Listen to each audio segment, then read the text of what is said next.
नित्य व्रत की तरह आज भी श्रीमद् भागवत महापुराण के तृतीय स्कंद के 12वें अध्याय का संस्कृत पारायण प्रारंभ कर रहे हैं। पूरा का पूरा श्रवण करना और वाचन करना ये हम अपना कर्तव्य समझ रहे हैं। जो व्यक्ति प्रतिदिन इस श्रीमद् भागवतम को कम से कम एक अध्याय भी श्रवण करता रहेगा, उसको अंततः श्री कृष्ण प्राप्त हो जाएंगे। श्री कृष्ण का मतलब ही होता है पूर्ण आनंद। जिसके जीवन में कभी दुख आए ही नहीं, वही श्री कृष्ण है। ओम श्रीमद्भागवते तृतीय स्कंद अथ द्वाविंशो अध्यायः। मैत्रेय उवाच एवमा विस्कितासेख गुणकर्मोदयो मुनिं शब्दीद इव तं सम्राडुपारतमुवाचः। मनुर्वाच ब्रह्मसृजत् स्वमुखतो युष्मान्नात्मपरीक्षया छन्दोमयस्तपो विद्या योगयुक्तान् लम्पटान् तत्त्राणाय सृजच्चास्मान् दोषहस्तात् सहस्रपात् हृदयं तस्य हि ब्रह्म छत्रमङ्गं प्रचक्षते अतो हन्योन्यमात्मानं ब्रह्मछत्रं च रक्षति सामाव्ययो देव सौज सदसदात्मकः तव सन्दर्शनादेव छिन्ना मे सर्वसंशयाः यत्स्वयं भगवान् प्रीत्या धर्ममाहरिरीक्षिको दिष्टया मे भगवान् दिष्टो दुर्दर्शो युत्कृतात्मनां दिष्टया पादरजस्पृष्टं शीर्षणा मे भवतः शिवं दिष्टया त्वयानुशिष्टोऽहं कृतश्चानुग्रहो महान् अपावृत्ते कणैरन्ध्रैर्जुष्टादृष्ट्यो सतीर्गिरः सौभवानुदिहस्तेन परिक्लिष्टात्मनो मम श्रोतुमर्हसि दीनस्य सावितं कृपया मुने प्रियव्रतो तान् पदोः स्वसेयं दुहिता मम अनिवीक्षति पतिं युक्तं वयःशीलगुणादिभिः यदा तु भवतः शील सुतरूपवत्तयो गुणान् अशृणोन् नारदादेख त्वज्यासीत् कृतनिश्चयाः तत्प्रतीक्ष दुजाग्रेयां श्रद्धयोपहतां मया सर्वात्मनानुरूपं ते गृहे मेदिति कर्मसु उद्यतस्य हि कामस्य प्रतिवादो न शस्यते अपि निर्मुक्तसङ्गस्य कामरक्तस्य किं पुनः ज उद्यत मनादित्य कीन समभियाचिते क्षीयते तद्दिशस्फीतं मानश्चावज्ञया हतः अहं त्वाश्रणां विद्वन् विवाहार्थसमुद्यतम् अतस्त्वमुपकुर्वाण तत्ताः प्रतिगृहाण मे। ऋषिर्वाच बाढमुद्दोढुकामोह मप्रप्ता च तवात्मजा आवयोरनुरूपो सा वाद्यो वैवाहिको विधिः कामः स भूयान्नरदेवते स्याः पुत्र्या समान्या विधौ प्रतीतः क एव ते तनयं नाद्रियेत स्वयैव कान्त्या क्षिपतीमिव श्रियं यां धर्मपृष्ठे क्वणदङ्गिशोभां वृकेदितां कन्दुकविह्वलाक्षीं विश्वासुनर्पत्स्वाद्विमनाद्विलोक्य सम्मोहविमूढचेताः तां प्रार्थयन्तीं ललनाललाव ममे शिवीतिश्चरणौरदृष्टां वत्सां मनोरुच्यपदः श्वसारं को नो ननुन्मेत्य बुधोऽभियाताम् अतो भजिख्ये समयेन साध्यं यावत् तेजो बिभेयादात्मनो में अतो धर्मान् पारमहंस्य मुख्यान् शुक्लप्रोक्तान् बाहु मन्ये हि स्तान् जतो भविद्विश्वमिदं विचित्रं संस्थास्यते यत्र च भावतिष्ठते प्रजापतीनां पतिरेकमह्यं परं प्रमाणं भगवान् अनन्तः।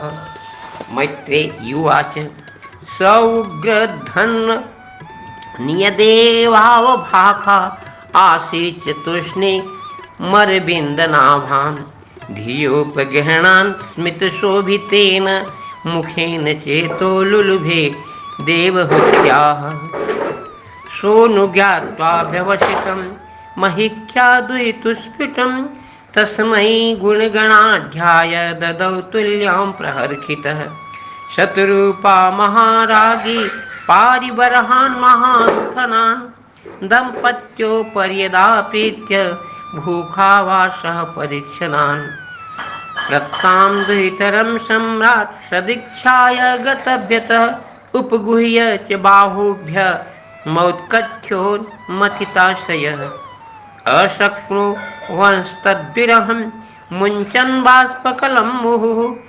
आसीच्चन्दवं वत्सेति नत्योदयदुहितः शिखाः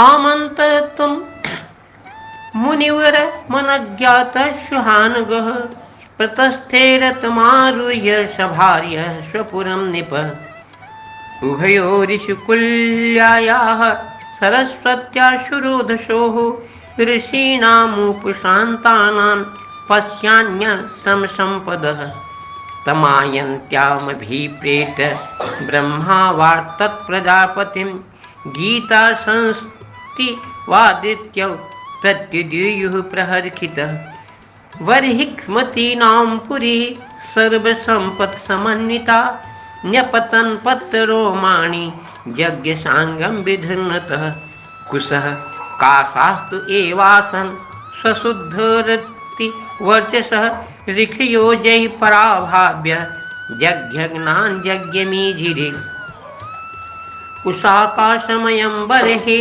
तास्तिर्य भगवान् मनु अयज्यज्ञपुरुषं लब्ध्यासानं यतो भुवन् बर्हिक्मतीनां बुभरी निर्विश्य समावसत् तस्यां प्रविष्टो भवनं तापत्रय विनाशनं सभार्या सपजः कामान् बुभुञ्जेन्या विरोधतः सङ्गीयमान् सत्कीर्तिं सृष्टिभिः सुरगायके प्रत्युखे द्वनबुद्धेन हृदा स्वर्णन् हरे कथा निष्णातां योगमायाशु मुनिं स्वायम्भुवं मनुं यदा भंसयुतं भोगा न सोऽकुर्भगवत्परम् आयातया माशस्यान् याम्य स्वान्तार्यः पुनः शृण्यतो ध्यायतो विष्णु कुर्वतो ब्रवतः कथा सैवं स्वान्तरं निन्ये युगानामेकसप्ततिं वासुदेवप्रसङ्गेन परिभूतगतित्रयः शारीरा मानसा देव्या वैयासे ये च मानुषा भौतिकाश्च कथं क्लेशा बाधन्ते हरिसंशयं यः पृष्टो मुनिभिः प्रारः धर्मान्नावित्थां शुभान् निरम्बणासमाणां च सर्वभूतहितः सदा एतत् आदिराजस्य मनोरश्चरितद्भुतं वर्णितं वर्णनीयस्य तदपद्योदयं शृणुः। इति श्रीमद्भागवते महापुराणे पारमहंस्यां संहितायां तृतीयस्कन्धे 12वां अध्यायः श्री कृष्णचरण सर्पासनम श्रीमद्भागवत महापुराण के तृतीय स्कंद का 22वां अध्याय का हिंदी रूपांतरण वाचन श्रवण किए जा रहे हैं। हम लोग सब भक्त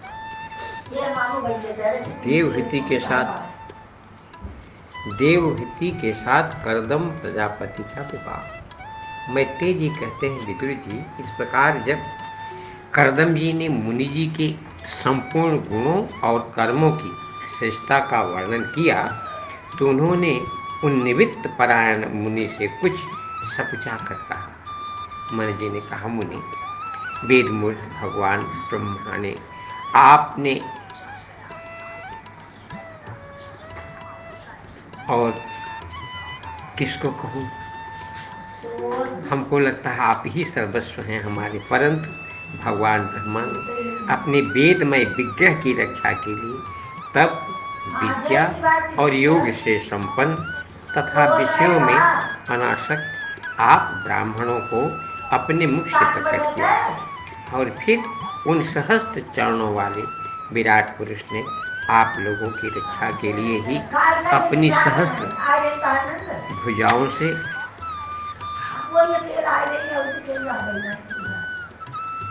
हम क्षत्रियों को उत्पन्न किया है। इस प्रकार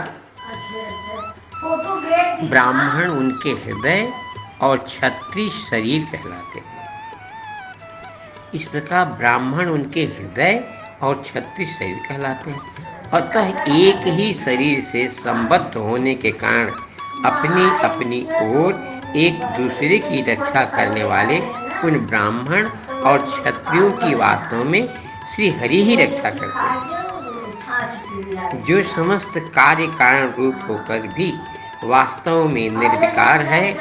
आपके दर्शन मात्र से ही मेरे सारे संदेह दूर हो गए, क्योंकि आपने मेरी प्रशंसा के मिश्र से स्वयं ही प्रजा पालन की इच्छा वाले राजा के धर्मों का बड़े प्रेम से निरूपण किया है।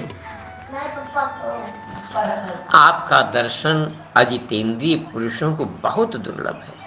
मेरा बड़ा भाग्य है जो मुझे आपका दर्शन हुआ और मैं आपके चरणों की मंगलमयी रज अपने सिर पर चढ़ा सका। मेरे भाग्योदय से ही आपने मुझे राजधर्मों की शिक्षा देकर मुझ पर महान अनुग्रह किया है और मैंने भी शुभ प्रारब्ध का उदय होने से आपकी पवित्र वाणी कान खोल कर सुनी है।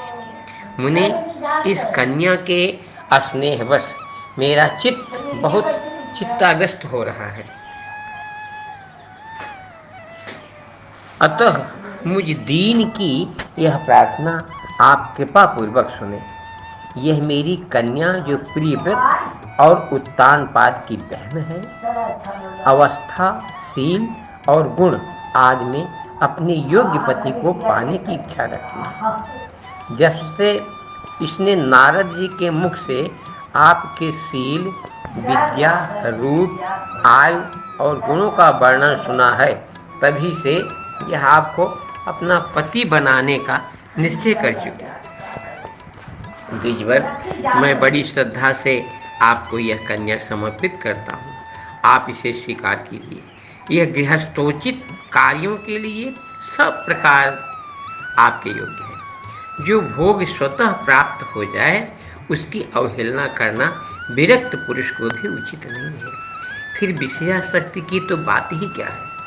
जो पुरुष स्वयं प्राप्त हुए भोग का निरादर कर फिर किसी कृपण के आगे हाथ पसारता है, उसका बहुत फैला हुआ यश भी नष्ट हो जाता है और दूसरों के तिरस्कार से मान भंग भी होता है। विद्वान, मैंने सुना है आप विवाह करने के लिए उद्यत हैं।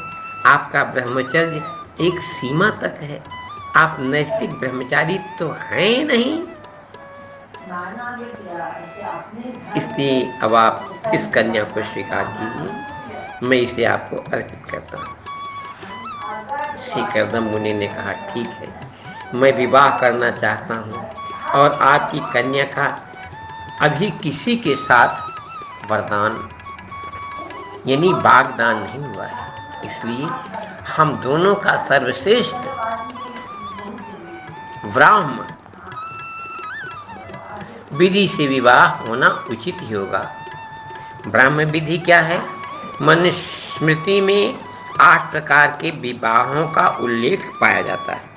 पहला ब्रह्म, दूसरा दैव, तीसरा आर्ष, चौथा प्रजापत्य, पांचवा आसुर, छठा गांधर्व, 7वां राक्षस और 8वां पैशाच। इनके लक्षण वही तीसरे अध्याय में देखने चाहिए।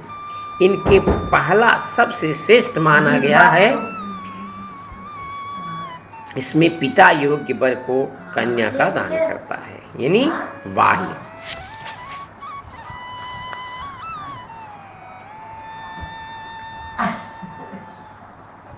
राजन, वेदोक्त विवाह विधि में प्रसिद्ध जो गृहभ्राण थे इत्यादि मंत्रों में बताया हुआ काम संतानोत्पादन रूप मनोरथ है। वह आपकी इस कन्या के साथ हमारा संबंध होने से सफल होगा। भला जो अपनी अंग कांति से आभूषणादि की शोभा को भी तिरस्कार कर रही है, आपकी उस कन्या का कौन आदर न करेगा। एक बार यह अपने महल की छत पर गेंद खेल रही थी। गेंद के पीछे इधर उधर दौड़ने के कारण इसके नेत्र चंचल हो रहे थे तथा पैरों के पायजेब मधुर झनकार करते जाते थे। उस समय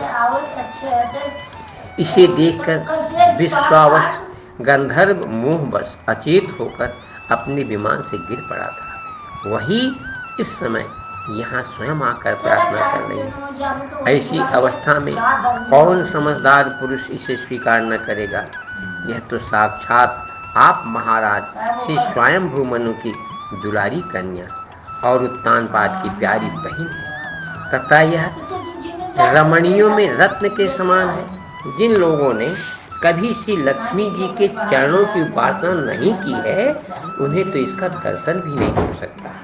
अतः मैं आपकी इस स्वाधी कन्या को अवश्य स्वीकार करूँगा, किंतु एक शर्त के साथ। जब तक इसके संतान न हो जाएं, तब तक मैं गृहस्थ धर्मानुसार इसके साथ रहूँगा।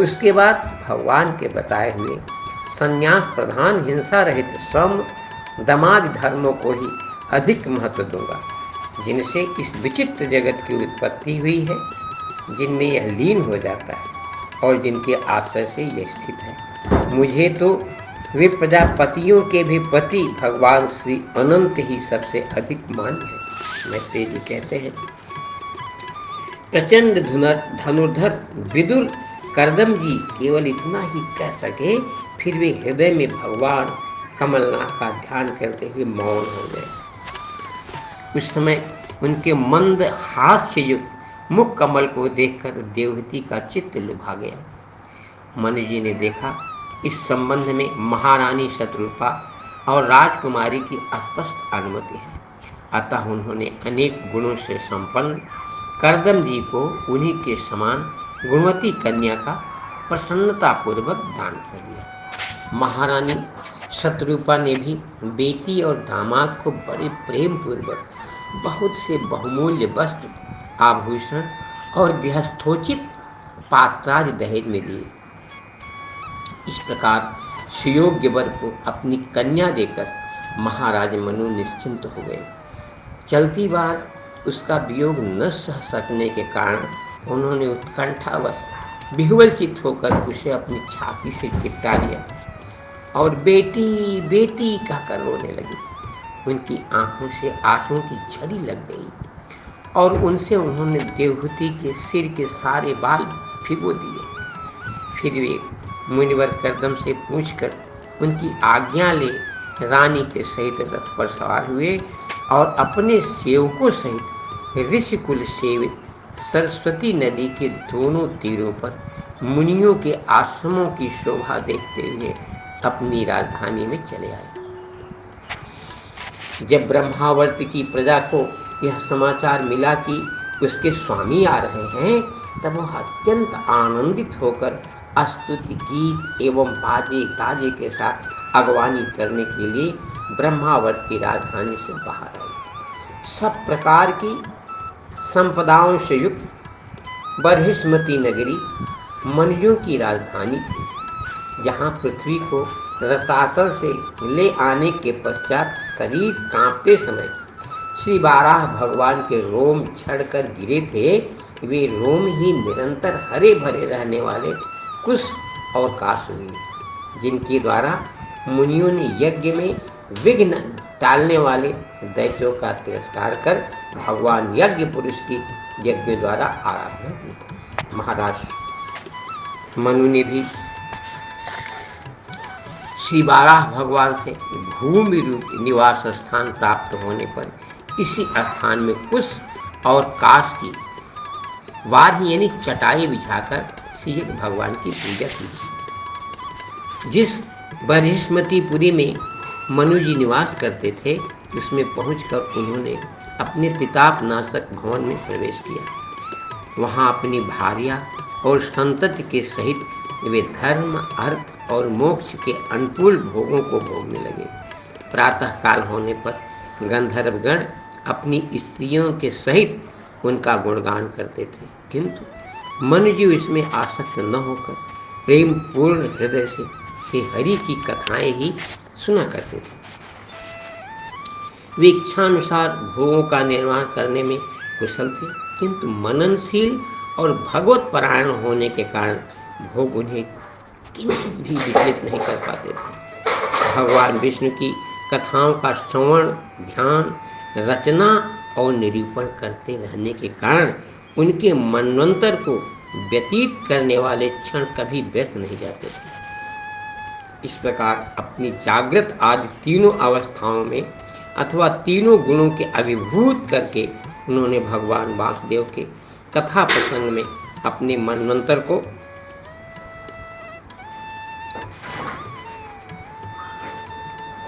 इकहत्तर चतुर्युग पूरे कर दिए। व्यास नंदन विदुर जी, जो पुरुष श्री हरि की आश्रित रहता है उसे शारीरिक, मानसिक, दैविक, मानसिक अथवा भौतिक दुख किसी प्रकार कष्ट पहुंचा सकते ही नहीं, यानी किसी भी प्रकार का कष्ट उनके नहीं हो सकता।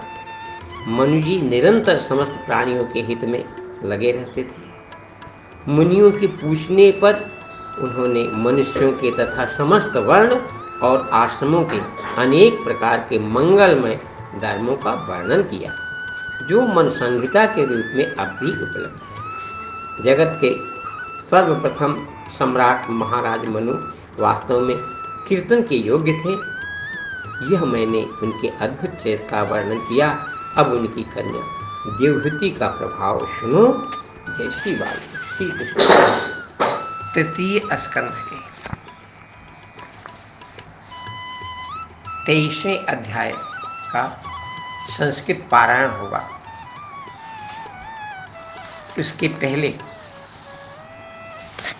एक विशेष सूचना हम लोग सुन रहे हैं और पालन करेंगे। इसके पूर्व श्रीमद् भागवत में कर्दम मुनि जी के यहाँ मनु जी का आगमन हुआ।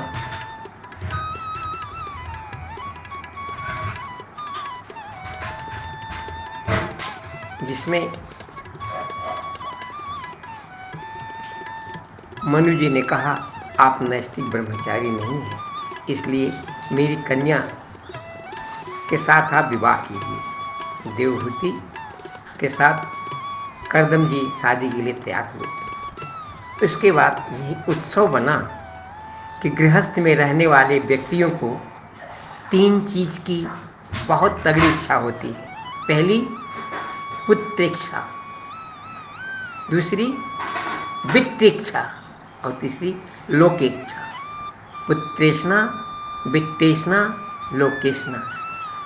पुत्र चाहिए, वंश चाहिए, जिससे हमारी परंपरा चलती रही। धन इतना मिले कि पूरा प्रजा यानी पूरा परिवार, पूरा विश्व प्रसन्न हो जाए।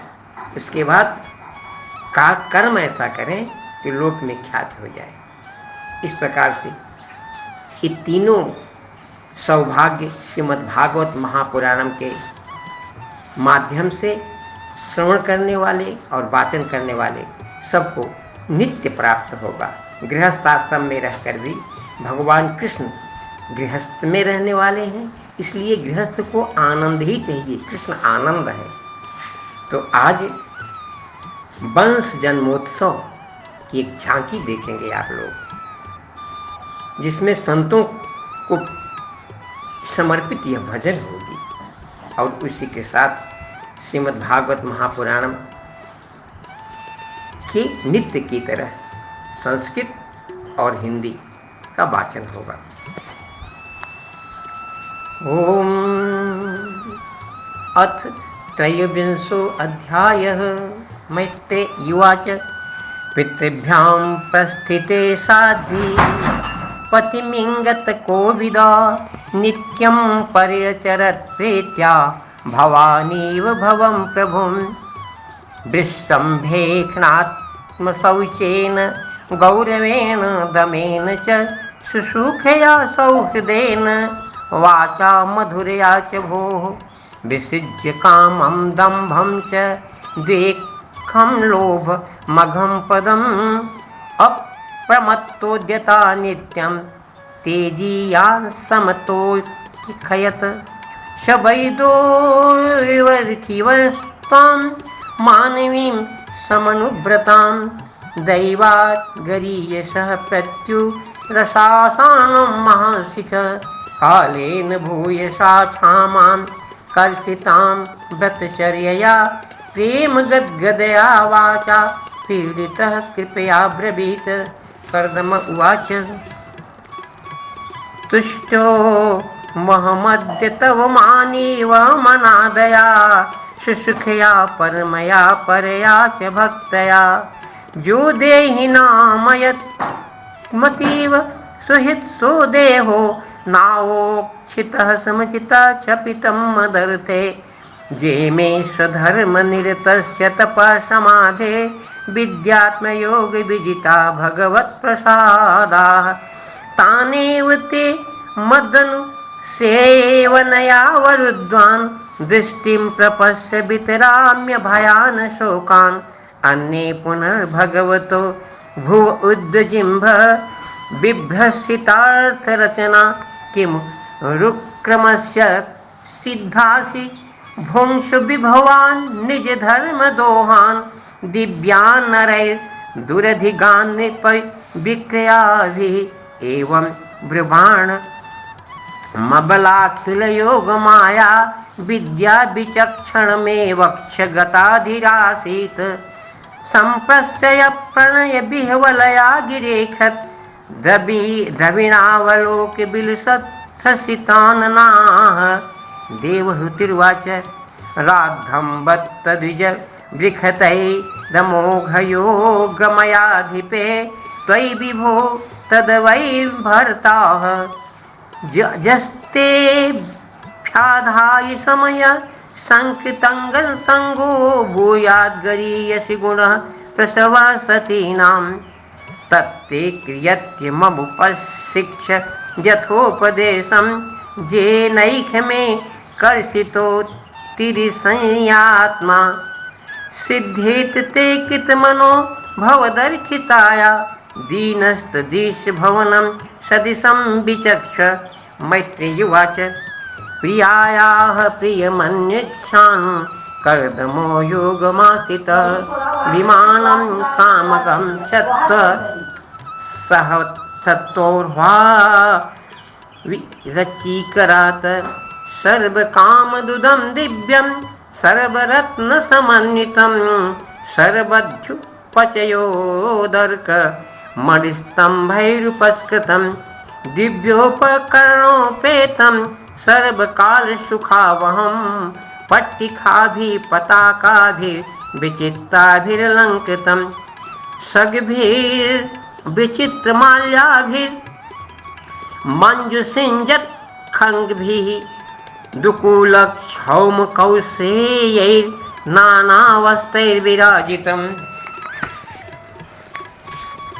अपूर्य परिविन्यस्त नलिखेखु पृथक पृथक क्षिप्तैः कस्भिः कान्तं पर्यङ्कप्यजनासनैः तत्र तत्र विनिक्षिप्त नानाशिल्पो प्रशोभितं महामरकत स्थल्या जुष्टं विद्रुमवेदिभिः द्वार्षुः विद्रुमदेहल्या भातं वज्रकपाटवत् शिखिरिखेन्द्रनीलेषु हेमकुम्भैर्धिष्ठितं चक्षुस्त पद्मरागाग्रैर्व्रजभित्थुनिमित्तकैः जुष्टं विचित्रवैतानि महाहैर्मत्यूरणैः हंसपारावतभ्रातैस्तत्र तत्र निकूजितं कृतिमान मन्यमानैः स्वानिधारुह्याधिरुह्य च विहारस्थान विश्राम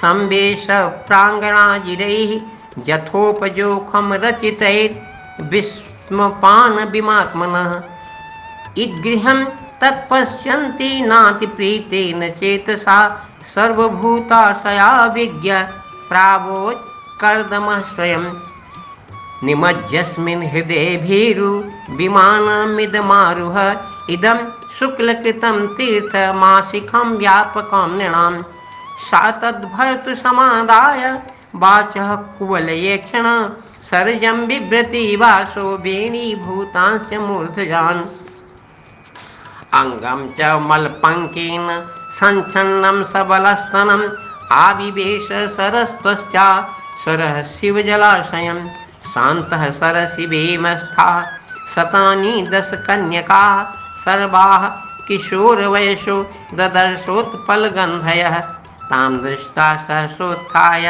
प्रोचुः प्राञ्जाल्यस्त्रियः वयं कर्म करिस्तुभ्यं साधिनः करवाम किम् स्नाने तां महार्घेन स्नापयित्वा मनस्विनीं दुकूले निर्मले नूते ददुरैश्चमानदाः भूषणानि परार्घ्यानि वरीयांसि द्युमन्ति च अन्यं सर्वगुणोपेतं पानं चैव मिताशवम् अथादर्शे स्वमात्मानं सग्रीवं बिरजाम्बरं बिरजं कितस्वस्तैनं कन्याभिर्बहुमानितं स्नातं कृतशिरस्नानं सर्वाभरणभूषितं निष्कग्रीवं विलयनं कूजत काञ्चननूपुरं श्रोणयोर्दध्यस्तया काञ्चा काञ्चन्या बहुरत्नया हारेण च महारेण रुचिकेन च भूषितं शुद्धता शुभ्रवा सस्ला स्निग्धापाङ्गेन चक्षुका पद्मकोशस्फीदा नीलैरलैकस्य लसन्मुखं यदा सम्मार ऋखिभिः मृखाणां दयितं पतिं तत्र चास्ते सहस्त्रिभिर्यातस्ते स प्रजापति भ्रातुः पुरस्तदात्मानं स्त्रीसहस्रवितं तदा निशाम्य तद्यो गगतिं संशयं प्रतिपद्यत शतां कृतमलस्नानं बिभ्राञ्जितीं पूर्ववत् आत्मनो बिभ्रतिं रूपं संविति रुचिरस्तनीं विद्याधरी सहस्तेन सेभ्यमानं सुभाषसं जातभावो विना विमानं च तदारोह्यदमित्रं तस्मिन् लुप्तमहिमा प्रिययानुरक्तो विद्याधरी विरूपचेर्णवपुर्विमाने बभ्राज उत्कचकुमद्गर्वान् पीच्यस्ताराभिरावृत इवो नृपतिनर्भस्थः तेनेष्टलोकपहिविहारकुलाचलेन्द्र दोणीस्वनङ्ग सखमारुतसौभगाशो सिद्धैर्नुतो द्युदनिपात शिवाश्वनासु रेमे चरं धनद वल्ललनावरुथिः वैशम्भके सुरसने नन्दने पुष्पभद्रके मानसे चैत्ररथे च सरे मे रामया रतः भ्राजस्नान विमानेन कामगेन महीयसा वैमानिकान्यत्यसेत चरान् लोकान् यथानिलः किं दूरा पादानं तेखां पुंसाद्मुद्याम चेतसां जैरिस्तस्थिरपदुश्चारणो व्यसनात्ययः प्रेक्षयित्वा भुवो गोलं पत्न्यै यावान् स्वसंस्थया भावाश्चर्य महायोगी स्वाश्रमायान्यवर्तत विभज्य नवधात्मानं मानवीं सुरतोत्सुकां रामं निर्मयन् रेमे वर्कपूगान्मुहूर्तवत् तस्मिन् विमान उत्कृष्ण सज्जां रतिकरीं सिता न चाबुध्यत तं कालं पत्या पीचेन संगता एवं योगानुभावेन दम्पत्यो रममाणयोः शतं व्यतुयुः शरदः कामलालसयोर्मनाक् तस्यामधातदेतस्तान् भावन्यात्मनात्मवित् नेधा विधाय रूपं स्वं सर्वसङ्कल्पविद्वभुः अतः सा सुखगो सद्यो देवहूतिस्त्रियः प्रजा सर्वास्ताश्चर्यसर्वाङ्गयो लोहितोत्पलगन्धयः पतिं सा प्रविजिच्छन्तं तदा लक्ष्यो सती सती स्मयमाना विक्लवेन हृदयेन विदूयता लिखन्त्यध्योमुखी भूमिं पदा नखमणिश्रिया उवाच ललितं वाचं निरुध्या शुक्लां शनैः देवहूतिरुवाच सर्वं तद्भगवान् महाम्यो भुवाह प्रतिश्रुतम् अथापि मे प्रपन्नाया अभयं दातुमर्हसि ब्रह्मान्दुर्हितभ्यस्तुभ्यं विज्ञापतय समा कश्चित् स्यान्मे विशोकाय त्वयि प्रव्रजिते वनम् एतावतालं कालेन व्यतिक्रान्तेन मे प्रभो इन्द्रियार्थप्रसङ्गेन परित्यक्तः परात्मनः इन्द्रियार्थे कुसज्जन्त्या प्रसङ्गस्त्वयि मे कृतः आजनन्त्या परं भावं तथाप्यस्त्वभयाय मे सङ्गो च संसितेर्हेतु रसत्सु बिभीतो धिया स एव साधुको कृतो निकंसस्त्वाय कल्पते नेह यत्कर्मधर्माय न विरागाय कल्पते न तीर्थपदसेवायै जीवन्नपि मितो हि साहं भगवतो नूनं वञ्चिता मायया दृढं यत्त्वां विमुक्तिदं प्राप्य न मुमुक्षेय बन्धनात्।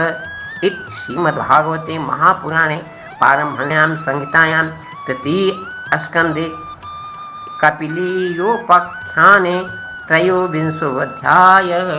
श्री कृष्ण चरण अर्पणमस्तु।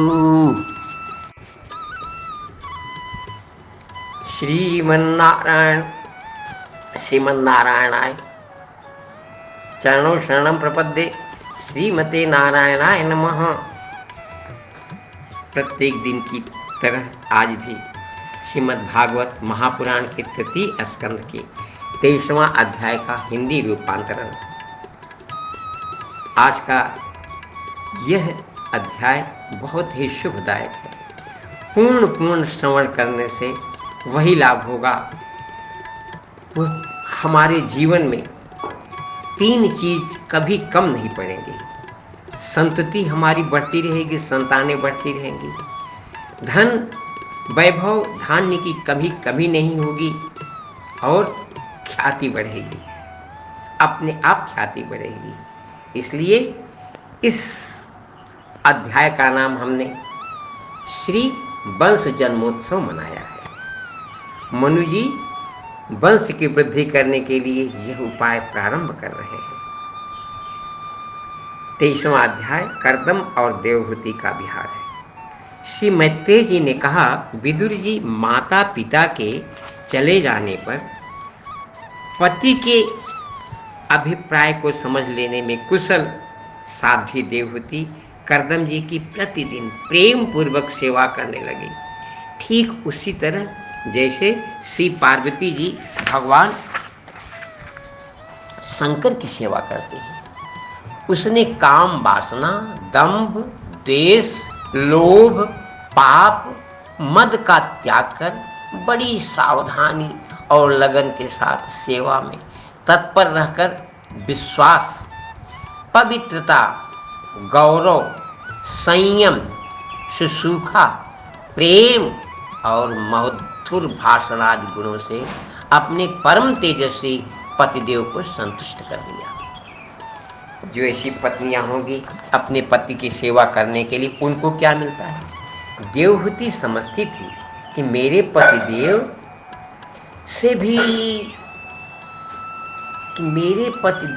दैव से भी बढ़कर हैं।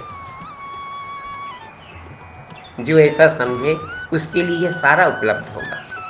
देवहूति समझती थी कि मेरे पतिदेव दैव से भी बढ़कर हैं, इसलिए वह उनसे बड़ी बड़ी आशाएं रखकर उनकी सेवा में लगी रहती थी। इस प्रकार बहुत दिनों तक अपना अनुवर्तन करने वाली उस मनुपुत्री को व्रतादि का पालन करने से दुर्बलता हुई देख देवर्षि श्रेष्ठ कर्दम को दयावश कुछ खेद हुआ और उन्होंने उससे प्रेम गदगद बाड़ी में कहा। कर्दम जी बोले, अरे मनुनंदिनी, तुमने मेरा बड़ा आदर किया है। माई तुम्हारी उत्तम सेवा और परम भक्ति से बहुत संतुष्ट हूँ। सभी देहधारियों को अपना शरीर बहुत प्रिय एवं आदर की वस्तु होता है, किंतु तुमने मेरी सेवा के आगे उसके छेड़ होने की भी कोई परवाह नहीं की।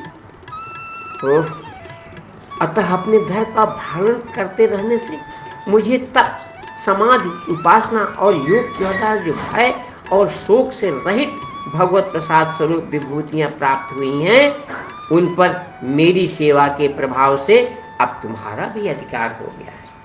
मैं तुम्हें दिव्य दृष्टि प्रदान करता हूँ, उनके द्वारा तुम उन्हें देखो।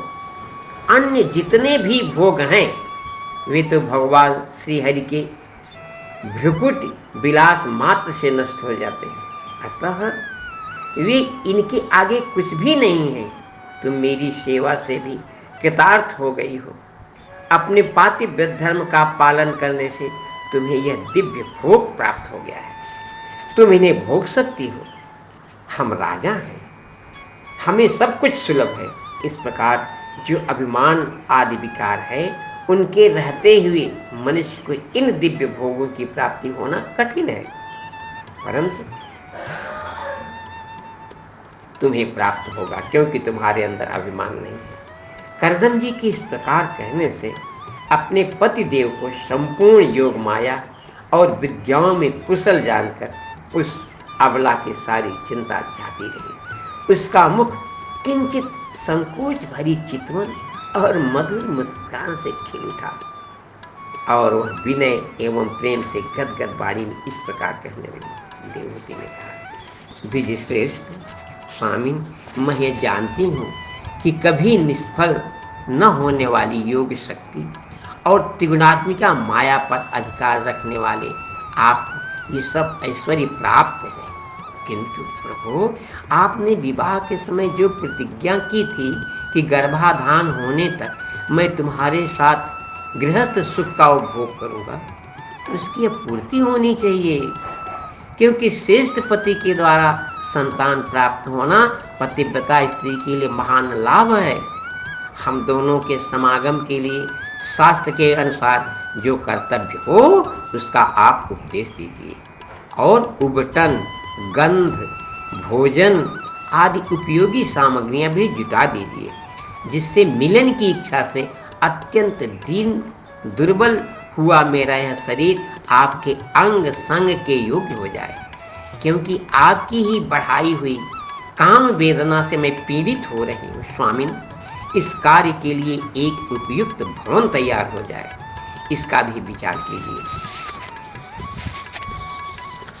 श्रीमद् भागवत महापुराण के तृतीय स्कंध के 24वें अध्याय का हिंदी रूपांतरण।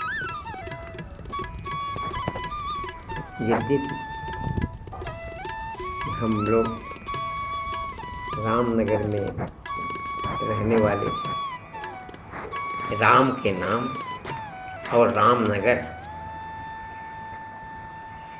राम शब्द, राम अक्षर का महिमा कहने सुनने का प्रयास कर रहे हैं, तथापि बहुत कठिन है, लेकिन छोटे मुंह से बाल के हिसाब से, बालक के हिसाब से जो कुछ मेरे हृदय में आया मैंने कहा। पूरा भारत की रामनगर में और यहाँ पर में श्री राम जी ही विराजमान है, परंतु उनकी कृपा भी तभी होती है माँ आदिशक्ति जगदम्बा जनक सुता जानकी जी कृपा करते हैं, तभी हम लोग कुछ एक शब्द बोल सकते हैं, क्योंकि भाषा ही मातृभाषा है और कृपा ही उन्हीं की हो सकती है। उन्हीं कृपा में रामनगर में रह रहे थे। श्रीमद् भागवत महापुराण का कथा सुनने का अवसर मिला, जिनके ऊपर माँ जानकी जी ने कृपा की। अति विनम्र सरल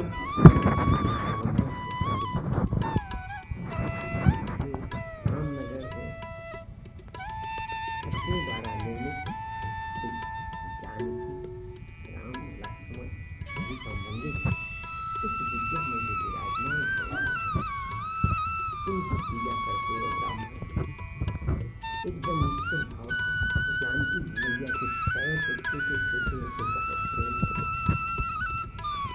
मैया ने ऐसी कृपा कर दी, उनके सारे दुख खो दिए और राम की जगह उन्होंने कृष्ण का जन्म करा दिया पंडित राजनंदी के।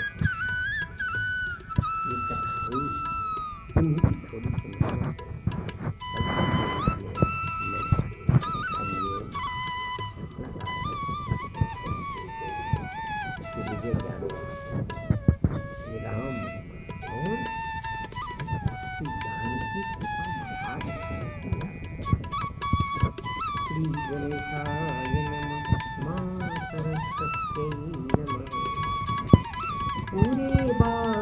मौजे का यह उत्तम शासक है रामनगर, इसका पालन रक्षण करते श्री राम लखन के सुंदर कर, श्री राम लखन के सुंदर कर।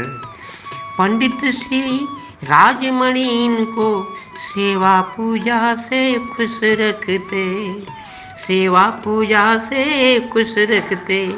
माँ दुर्गा शिव प्रिय हनुमत जी सब मिल जन जन का दुख हरते, सब मिल जन जन का दुख हरते। पंडित जी का निर्मल स्वभाव, पंडित जी का निर्मल स्वभाव। माँ जनक सुता को लुभा लिया, माँ जनक सुता को लुभा लिया। दे दिया कन्हैया लाल पुत्र, नक्षत्र रोहिणी जन्म लिया। जय जय श्री सीताराम, जय जय श्री सीताराम।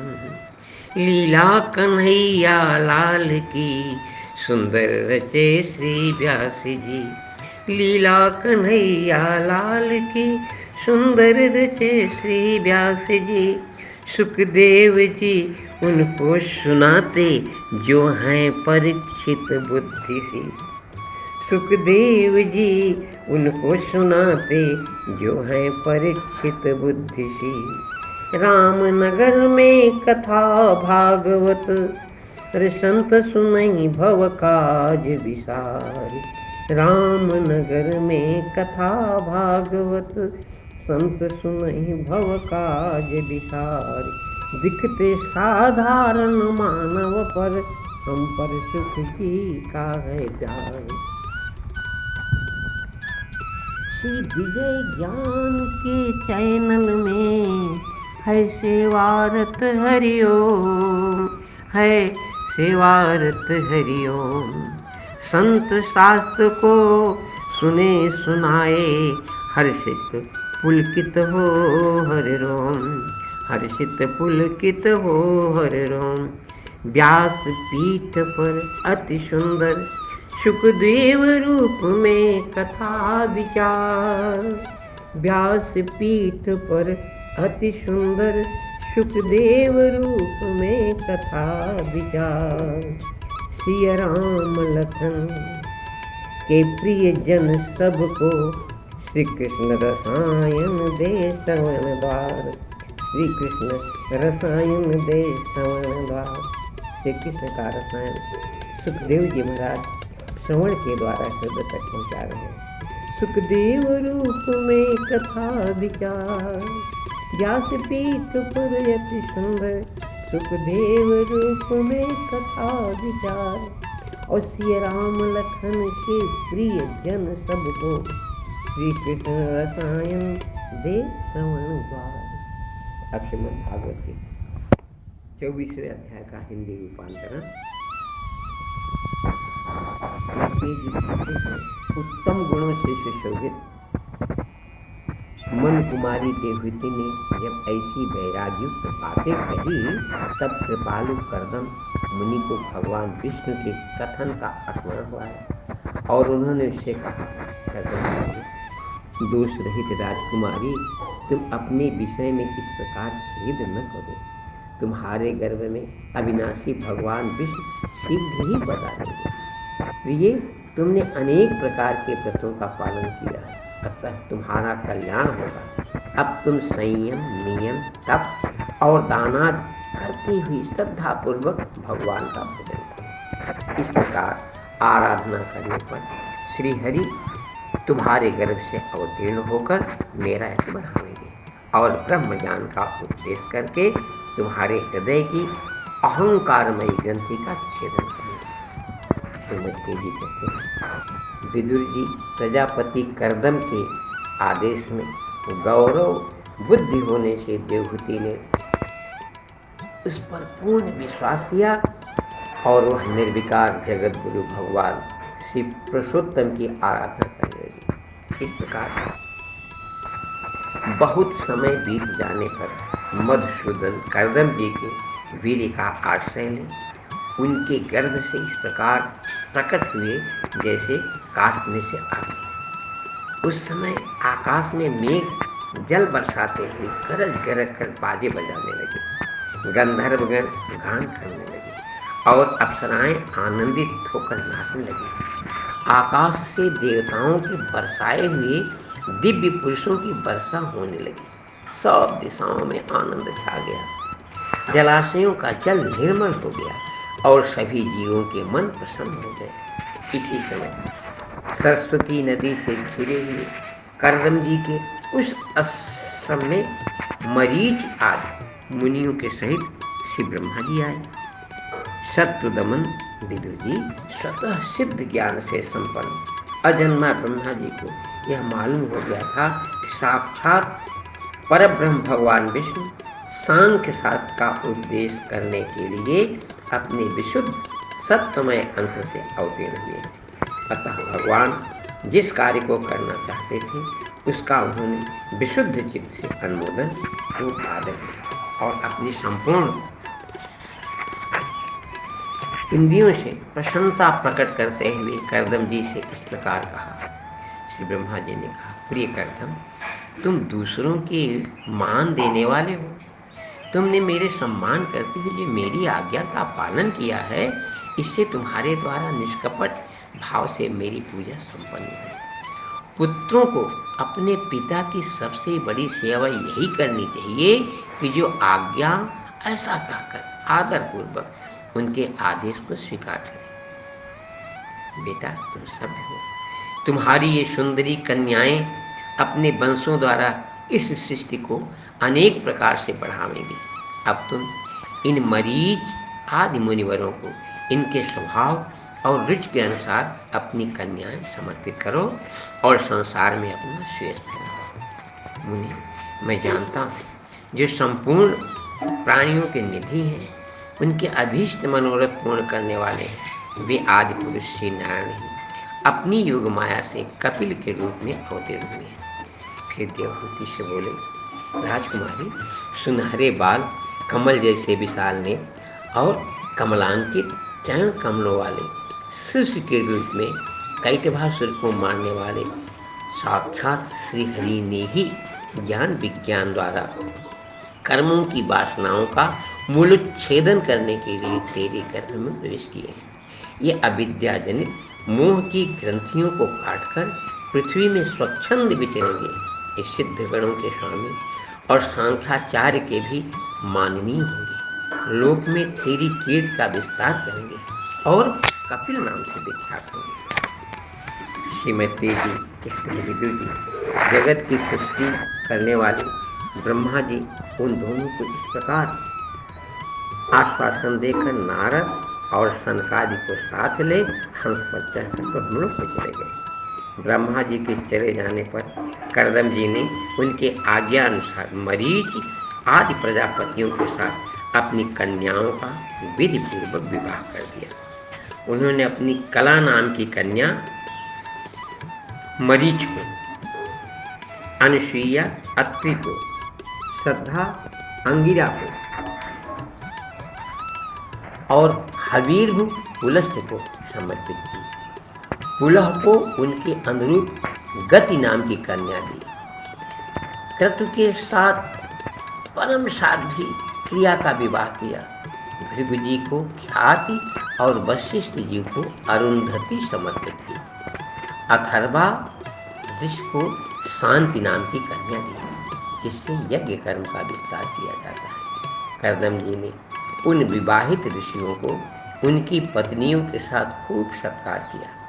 विदुर जी इस प्रकार विवाह हो जाने पर वे सब ऋषि करदम जी की आज्ञा से अति आनंद पूर्वक अपने अपने आश्रम को चले गए।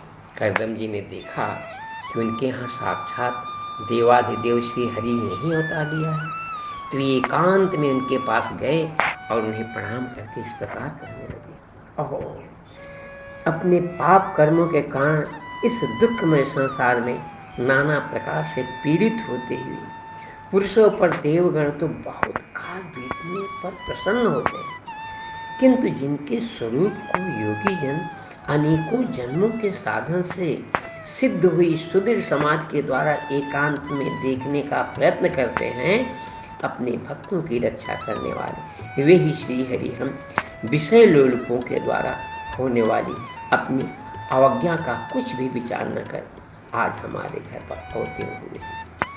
आप वास्तव में अपने भक्तों का मान बढ़ाने वाले हैं। आपने अपने वचनों को सत्य करने और सांख्यों का उपदेश करने के लिए ही मेरे यहाँ अवतार लिया। भगवान, आप प्राकृतिक रूप से रहित हैं।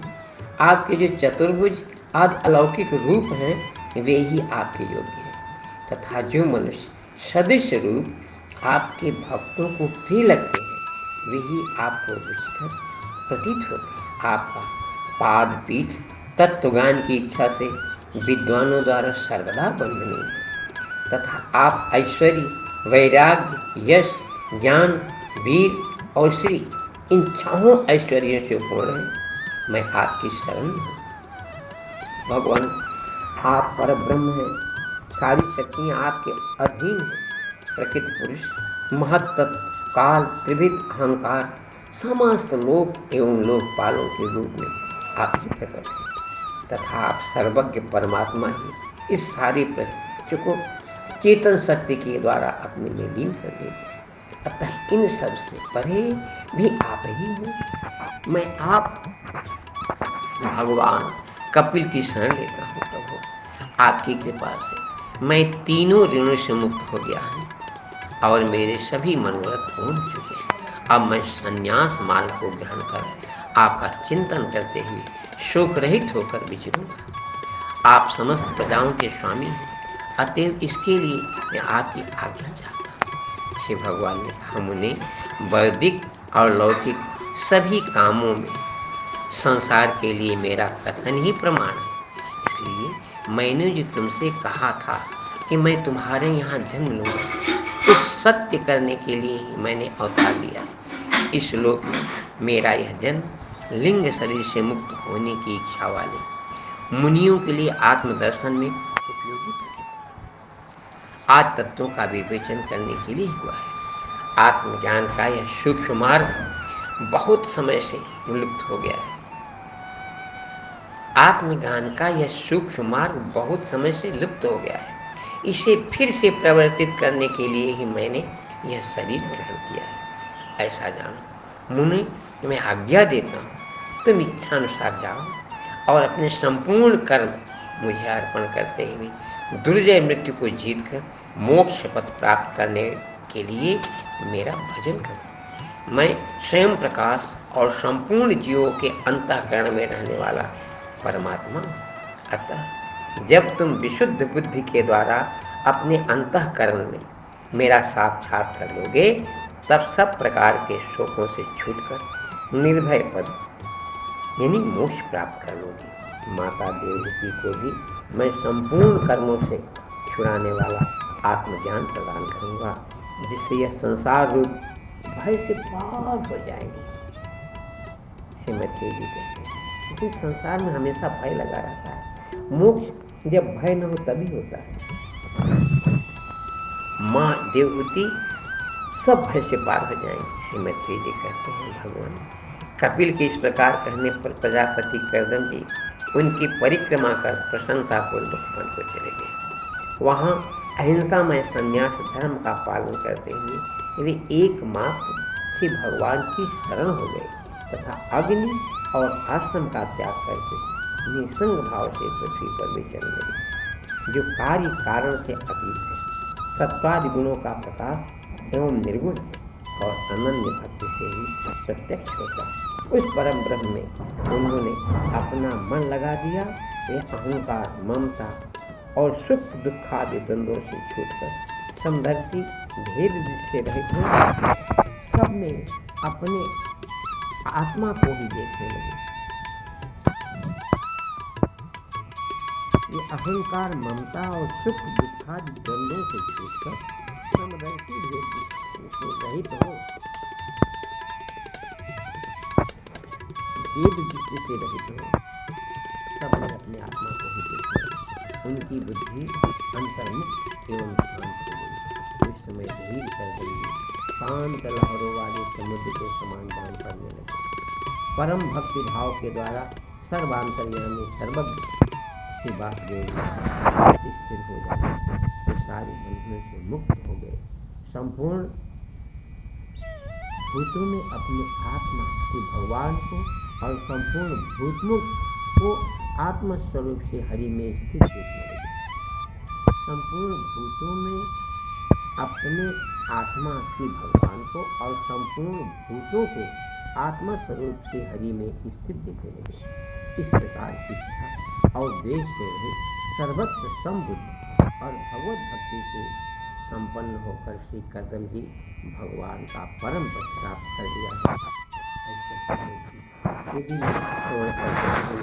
भागवत पुराण और यहाँ से कही जाने वाली माँ सरस्वती, माँ जानकी जी की कृपा का जो भी प्रसाद है श्रवण किया जाएगा कि नित्य ही एक दिन कृष्ण हम लोगों को आनंद देते हुए मिलेंगे रामनगर में। माँ जानकी जी के चरण कमल के नजदीक पहुँच करके प्रार्थना किया, उनके दोनों चरणों भाव से स्पर्श किया। फिर माता जी का आदेश हुआ रघुवीर के दोनों चरणों को भाव से सभी कर्मों सभी भाव से प्रणाम किया। फिर वही रघुनाथ प्रसन्न होकर के धनुष बाण लेकर के मेरी जीवन की रक्षा करने के लिए तैयार हुए और श्रीमद् भागवत महापुराण में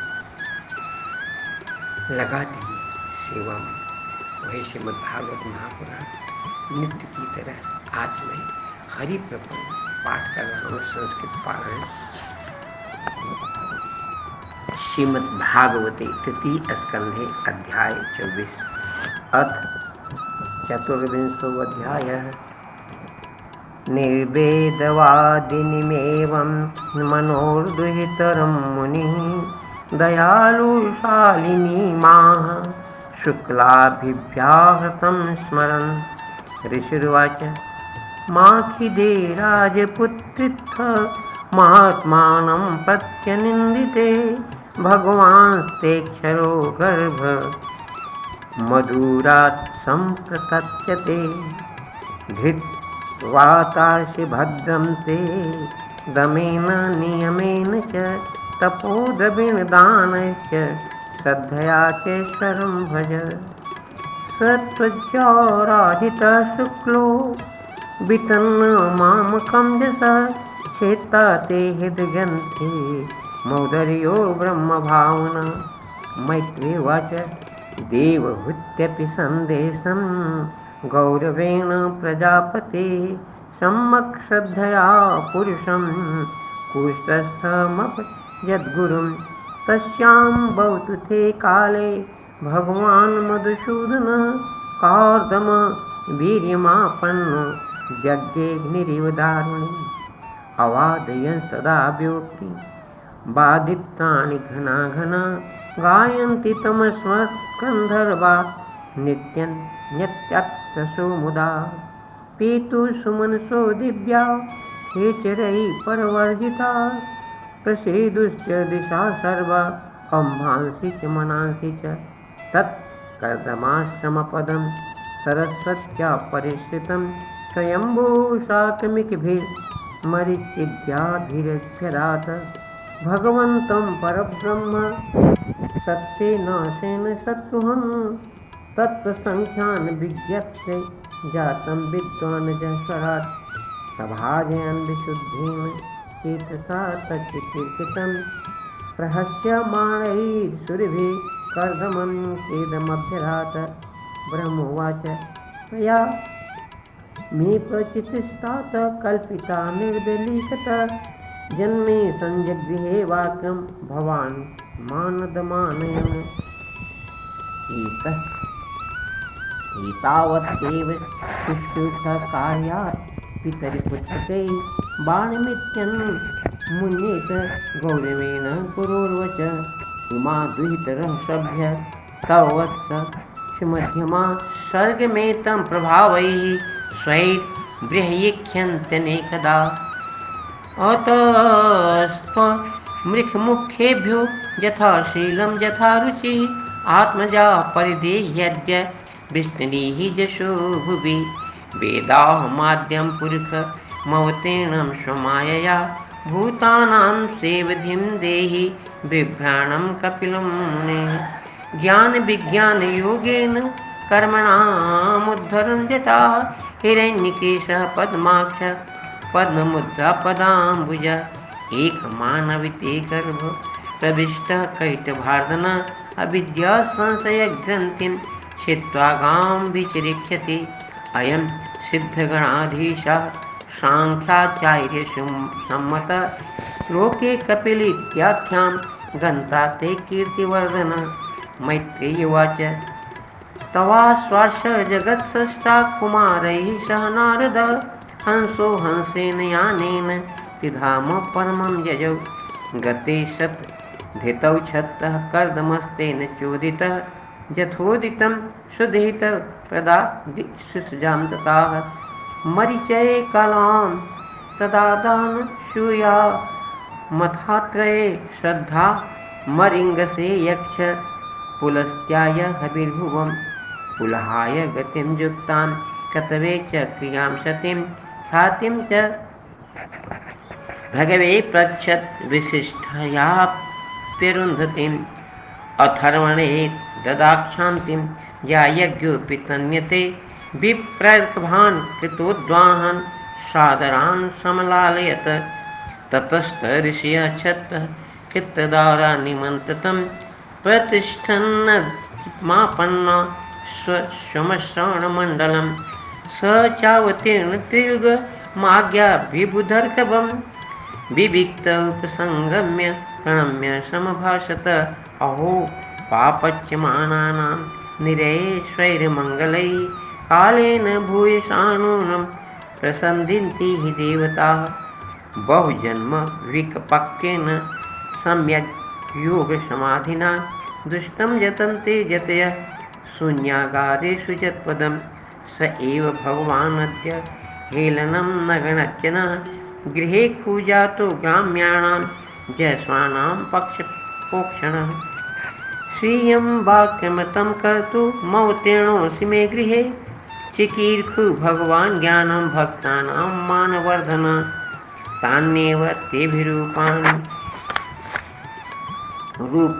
भगवन्तव जानि च रोचन्ते स्वजानानां रूपिणः त्वां सुरभिस्तत्त्वविभुत्स्याद्धा सदाभिवादार्हणपादपीठम् ऐश्वर्यवैराग्ययशो बबोधवीर्यस्त्रिया पुत्रमहं प्रपद्ये परं प्रधानं पुरुषं महान्तं कालं कविं त्रिवितं लोकपालम् आत्मानुभूत्यानुगतप्रपञ्चं स्वच्छन्दशक्तिं कपिलं प्रपद्ये आस्माभिप्रच्छेद्य पतिं प्रजानां त्वयावतीर्णानि उताप्तकामः परिव्रजत् पदवीमास्थितोऽहं चरिखे त्वां हृदि युञ्जन् विशोकः।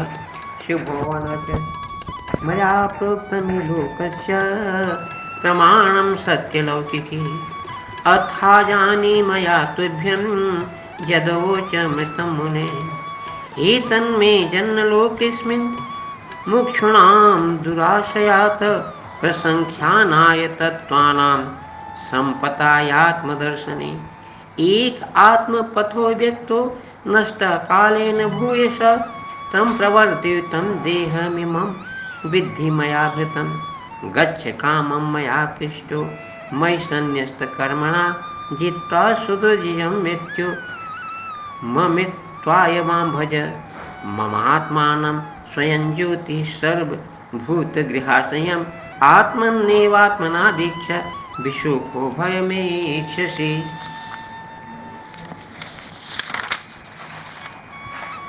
मात्र आध्यात्मिकीं विद्याशमनीं सर्वकर्मणां वितिरिख्ये जयाचार्षो भयं चातिरिख्यति। मैत्रोवाच एवं समुद्दिस्तत्तेन कपिलेन प्रजापतिः दक्षिणे कृत्य तं प्रीतो वनमेव जगामः व्रतं स आस्थितो मौन मात्मकैशरणो मुनिः निसंगो व्यचरत्तक्षो भीमन् मग्निर्निकेतनः मनो ब्रह्मणि युञ्जानो यत्तस्ततः परं गुणावभाषे विगुण एकभक्त्यानुभाविते निरहङ्कृत निर्ममश्च निर्द्वन्द्व समदिक्सदिक् प्रत्यक्ष प्रशान्ताधीर्धरि प्रशान्तोर्मिरिवोदधि वासुदेवे भगवति सर्वज्ञे प्रत्यगात्मनि परेण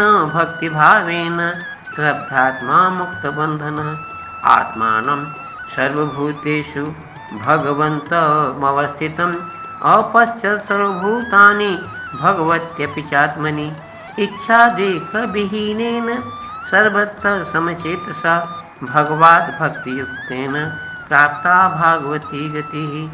इति श्रीमद्भागवते महापुराणे पारमहंस्यां संहितायां तृतीयस्कन्धे कापिलेय चतुर्विंशोऽध्यायः।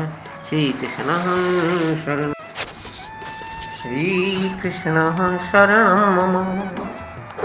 नित्य व्रत की तरह आज भी हम लोग भाग्यशाली हैं। श्री भागवत महापुराणम में तृतीय स्कंद के 25वें अध्याय का संस्कृत पारायण वाचन श्रवण करने जा रहे हैं। श्रीमद्भगवते तृतीय स्कंदे अथ 25वाध्यायः। शौनकोवाच कपिलस्त्वसंख्यात् भगवानात्मायया जातः स्वयमजः साक्षात्मप्रज्ञैर्निराम् न्यहस्य वर्क्मण पुंसां वारिं न सर्वयोगिनां विशुतो श्रुतदेवस्य भूरितृप्यन्ति मे शवः यद्याद्विद्यते भगवान् स्वच्छन्दात्मात्मायया तानि मे श्रद्धानस्य कीर्तन्यानुकीर्तय। श्रुतोवाच द्वैपायन सकस्तेयं मैत्रेयो भगवान् तथा प्राहेदं विदुरं प्रीत आनुच्छिक्यां प्रचोदितः। मैत्रेयोवाच पितरि प्रस्थितेरन्यं मातुः प्रीत्यकीर्तया तस्मिन् बिन्दुसरे वासीत् भगवान् कपिलः किल तमासीनं कर्माणां तत्त्वमार्गप्रदर्शनं स्वश्रुतं देवहूत्याः धातु संस्मरति वचः। देवहूतिर्वाच निर्विण्ण नितरं भूमस्नसिदिन्नियतिर्क्षणात् येन सम्भाव्यमानेन प्रपन्नान्धं तमः प्रभो तस्य त्वां तपसोऽध्यस्य दुष्परास्याद्य पारगां चक्षुर्जन्म नामन्ते लब्धं मे त्वदनुग्रहात् य आद्यो भगवान् पुंसा मीशरो वै भवान् किल लोकस्य तमसान्धस्य चक्षुर्सूर्य इवोदितः अथ मे देव सम्मोह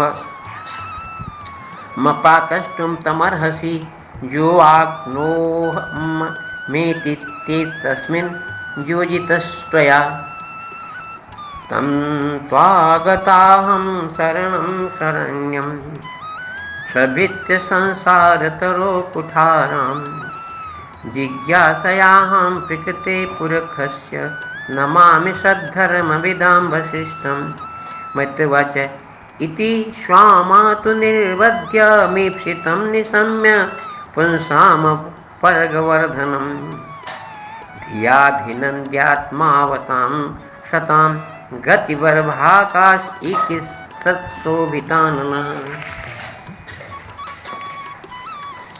श्री भगवान च योग आध्यात्मिक पुंसां मतो निःश्रेयसाय मे आत्मन्तो पर्यर्तय दुःखस्य च सुखस्य च तमिमं ते प्रवक्ष्यामि जमोचं पुराणघे ऋषीणां श्रोतुकामानां योगं सर्वाङ्गनौ गुणं चेतः खल्वस्य बन्धाय मुक्ते चात्मनोमतं गुणेषु शक्तं बन्धाय रतं वा पुंसमुक्तये अहं माभिमानोत्थैः कामलोभादिभिर्मले वीतं यदा मनः शुद्ध मदुःखं सुखं समं तदा पुरुषात्मानं केवलं प्रकृते परं निरन्तरं संयज्योतिर्मानामखण्डितं ज्ञानवैराग्ययुक्तेन भक्तियुक्तेन चात्मना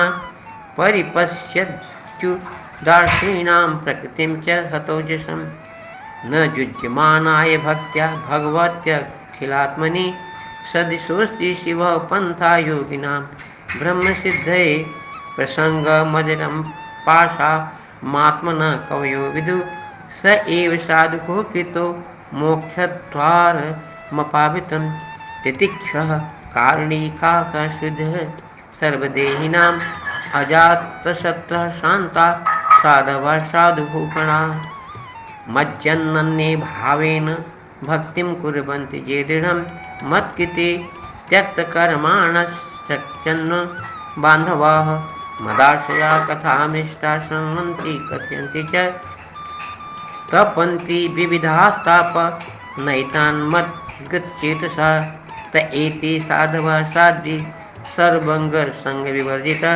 सङ्गस्ते क्वथते प्रार्थ सङ्गदोषहराहिते शतं प्रसङ्गान्मं वीर्यसंविदो भवन्ति हत्कर्णरसायनः कथा तज्जोखणाद्वाश्वपवर्गवर्त्मनि श्रद्धारतिर्भक्तिरनुगमिष्यते भक्ता पुमाञ्जातविरागे इन्द्रियात् तादृशश्रुतान् मदचानुचिन्तया चित्तस्य जत्तो ग्रहणे योगयुक्तो जतिख्यते ऋज्भिर्योगमार्गैः असेवयां प्रकृतेर्गुणानां ज्ञानेन वैराग्यविजम्बितेन योगेन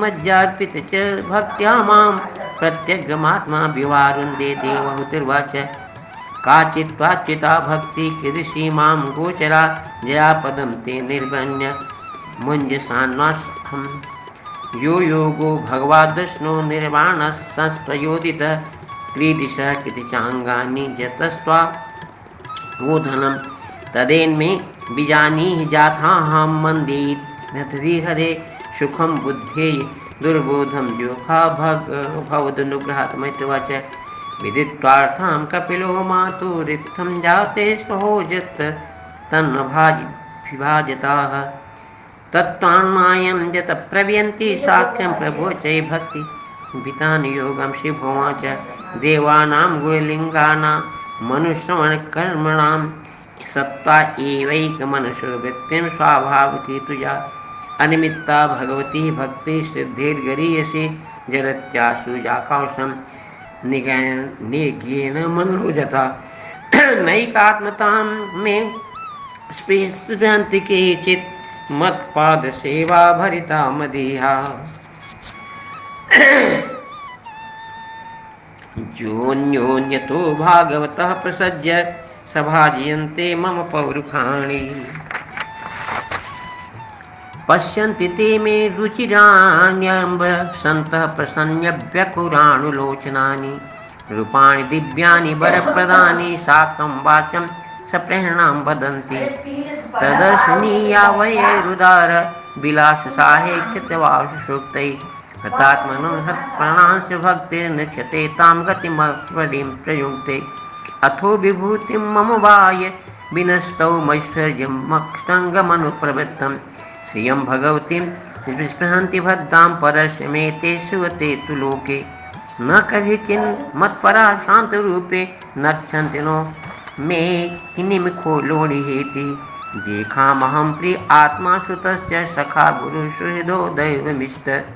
इमं लोकं तथैवामुक्तामान् मुभुयायिनम् आत्मानामान् ये चेह जेराय पशोभ्यः।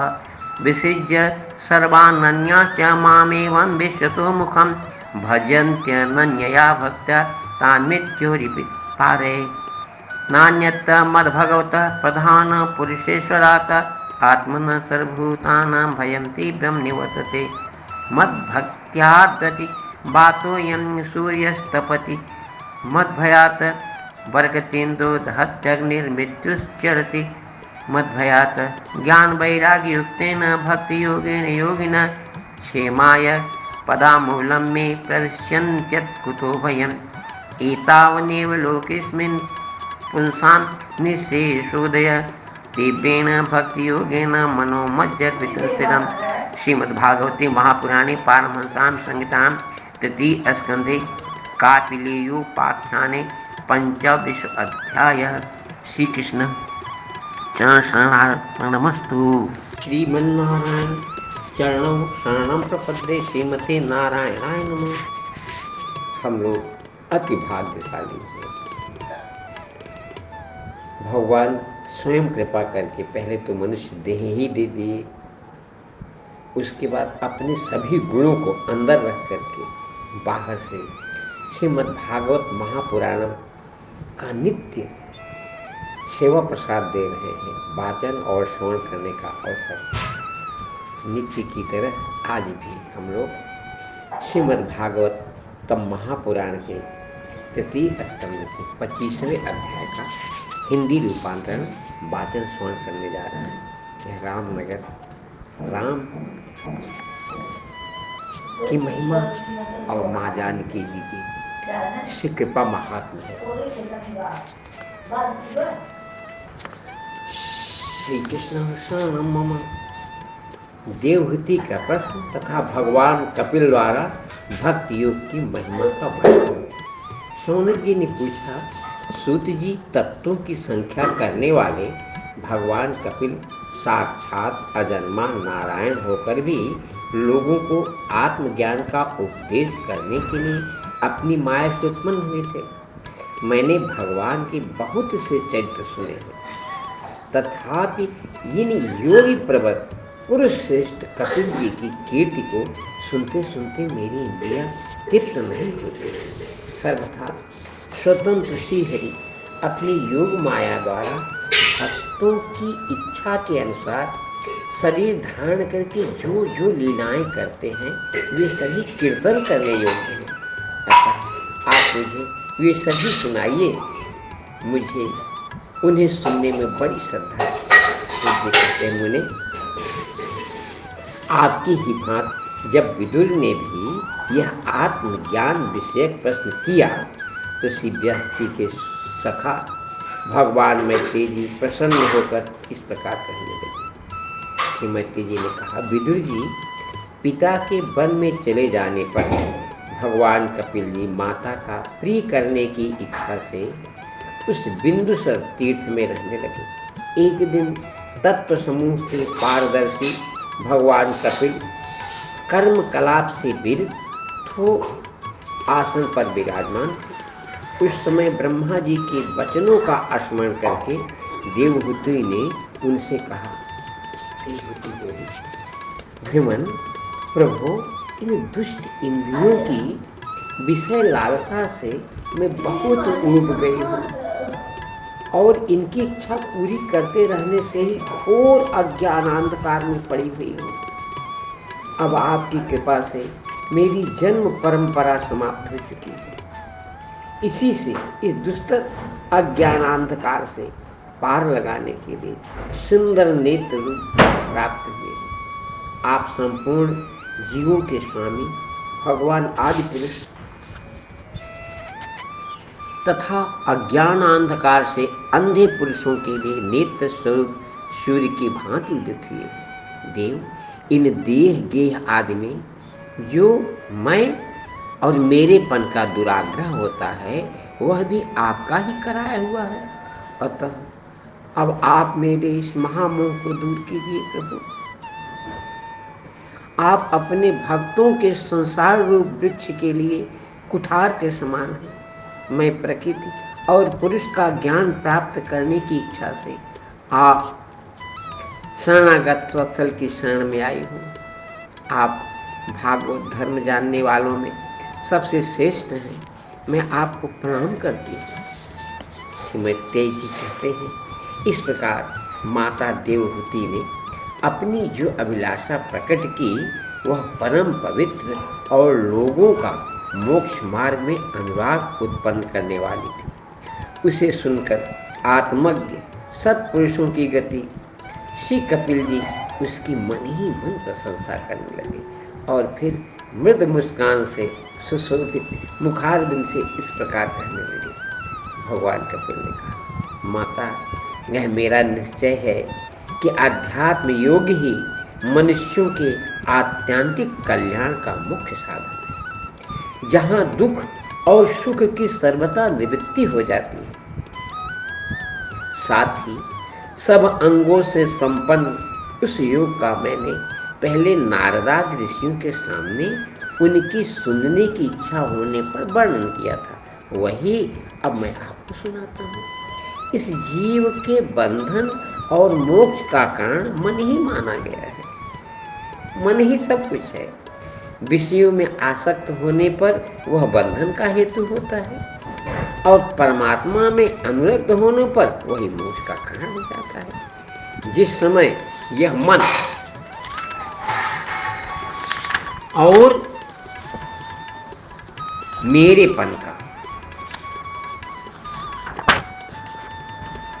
मन और मेरेपन के कारण होने वाले मन और मेरेपन का कारण कौन है? काम, लोभ आदि विरक्तों से मुक्त एवं शुद्ध हो जाता है। उस समय वह सुख दुख से छूटकर सब अवस्था में आ जाता है। तब जीव अपने ज्ञान, वैराग्य और भक्ति से युक्त हृदय से आत्मा को प्रकृति से परे एकमात्र अद्वितीय भेद रहित स्वयं प्रकाश सूक्ष्म अखंड और उदासीन यानी सुख दुख शून्य, न सुख रहता है न दुख दिखता है। तब जीव ज्ञान, वैराग्य और भक्ति से भरकर हृदय से आत्मा को प्रकृति से परे, हृदय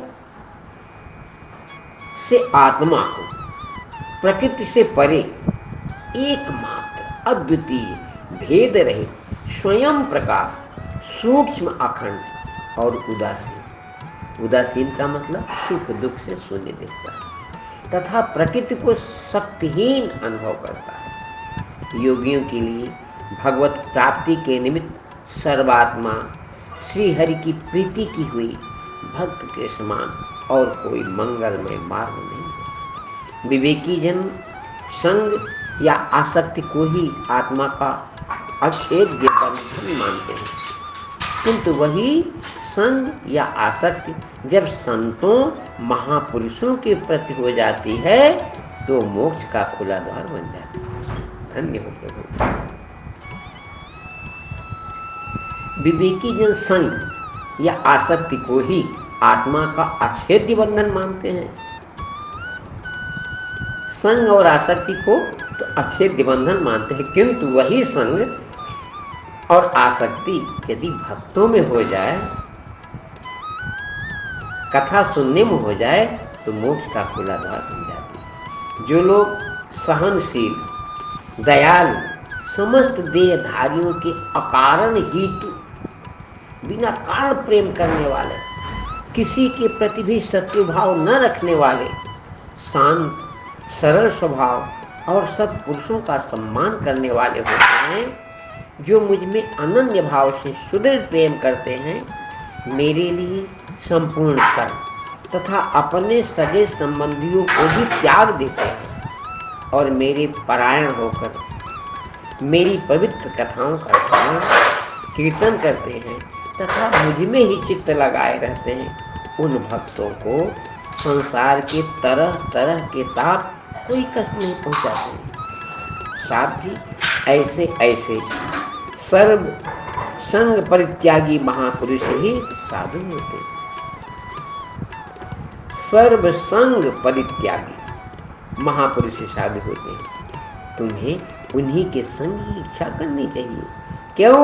कि वे आसक्ति से उत्पन्न सभी दोषों को हर लेने वाले, सत्पुरुषों के समागम से मेरे पराक्रम का यथार्थ ज्ञान कराने वाली तथा हृदय और कानों को प्रिय लगने वाली कथाएं होती हैं।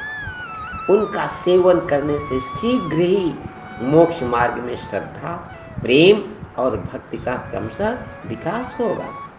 फिर मेरी सृष्टि आदि लीलाओं का चिंतन करने से प्राप्त हुई भक्ति के द्वारा लौकिक एवं पारलौकिक सुख में वैराग्य हो जाने पर मनुष्य सावधानता पूर्वक योग के भक्ति प्रधान सरल उपायों से समाहित होकर मनोनिग्रह के लिए यत्न करेगा। इस प्रकार प्रकृति के गुणों से उत्पन्न हुए शब्दादि विषयों का त्याग करने से, वैराग युक्त ज्ञान से, योग से और मेरे प्रति की हुई सुदृढ़ भक्ति से मनुष्य मुझ अपने अंतरात्मा को इस देह में ही प्राप्त कर सकता है। बाहर भटकने की आवश्यकता ही नहीं होती।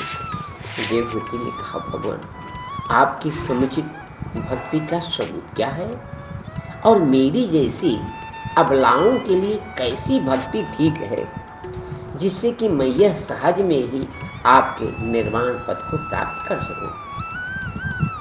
निर्वाण स्वरूप प्रभु, जिसके द्वारा तत्व ज्ञान होता है और जो लक्ष्य को वेधने वाले बाण के समान भगवान की प्राप्ति कराने वाले हैं, आपका कहा हुआ योग कैसा है और उसके कितने अंग हैं। हरे, यह सब आप मुझे इस प्रकार समझाइए जिससे कि आपकी कृपा से मैं मंदमत स्त्री जाति संसार प्रत्येक ईश्वर को छोड़कर सब स्त्री है, और जैसे स्त्री अपने पति की सेवा में लग जाती है, ऐसे संसारी प्राणी जो ईश्वर में पति मानकर उनकी सेवा में, उनकी कथा श्रवण में लग जाता है, इस दुर्बोध विषयों को सुगमता से समझ सकता।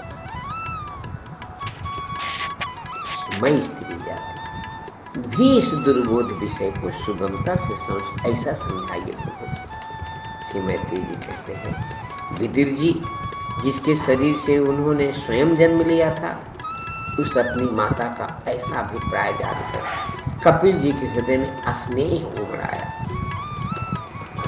और उन्होंने प्रकृति आदि तत्वों का निरूपण करने वाले शास्त्र का, जिसे सांख्य कहते हैं, उपदेश दिया। साथ ही भक्ति विस्तार एवं योग का भी वर्णन किया। स्नेह उमड़ाता है।